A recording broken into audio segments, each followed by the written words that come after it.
This lecture is from chapter 2, and it is on our sense of self, essentially who we are. Find your sense of self and be true to what you are. I think that's a great quote there. I really like. But let's define what is our sense of self. It's about knowing again who you are, what you believe in, and how you feel about yourself.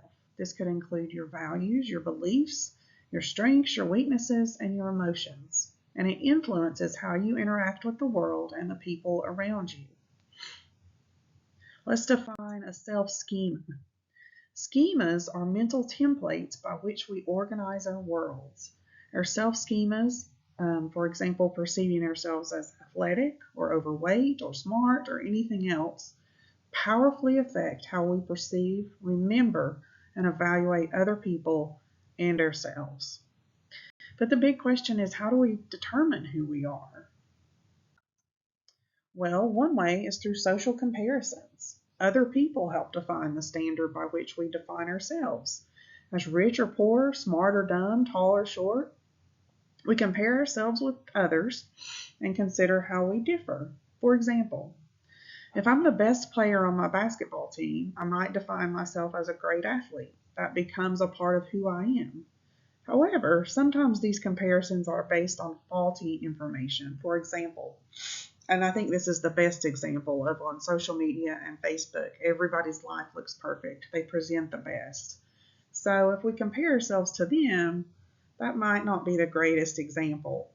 That's going to be some faulty information because we know everyone's life is not perfect. So we do somewhat define ourselves by comparing ourselves to others, but that's often faulty.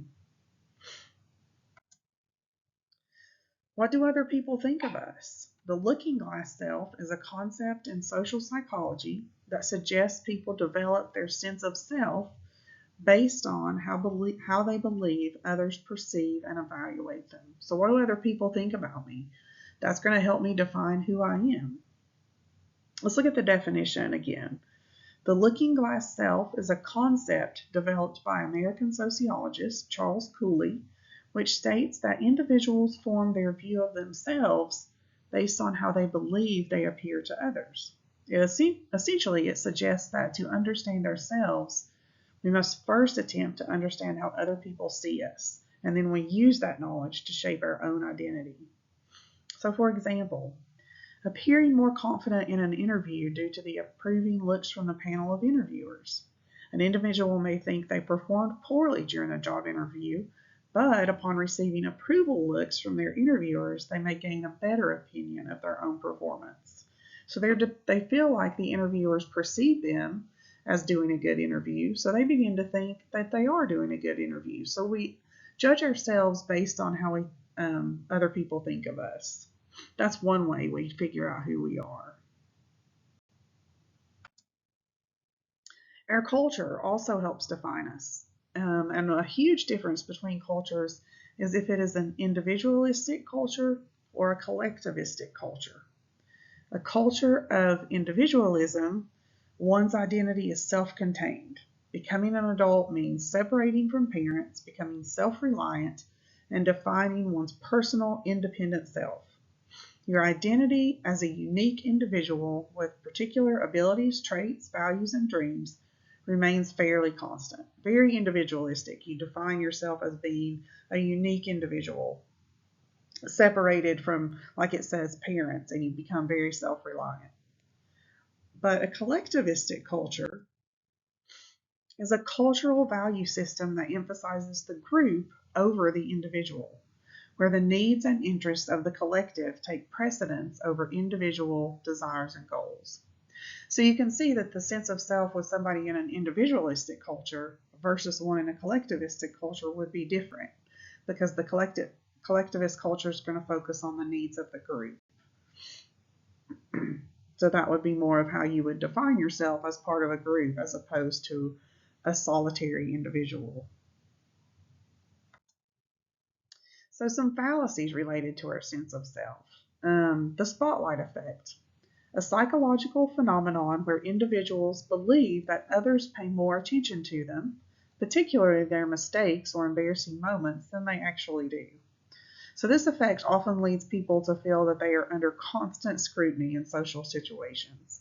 In other words, we tend to think people are paying more attention than they really are, especially to our faults, but they're really not paying as much attention as we think they are, which I think always makes me feel better when I'm speaking in a crowd or doing public speaking, because I think, they're really not paying as much attention to me as I think they are. So I think that's kind of a comforting thing to know. Another fallacy is the illusion of transparency, which is the belief that what we think, feel, desire, and intend is obvious to others.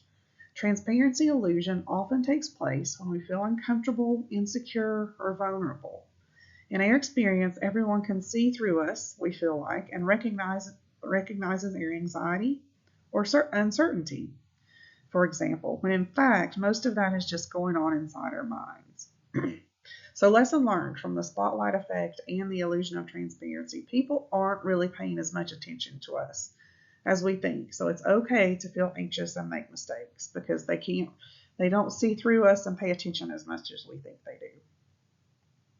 So, those are just a couple of ideas in social psychology of how we become to have a sense of self and learn who we are.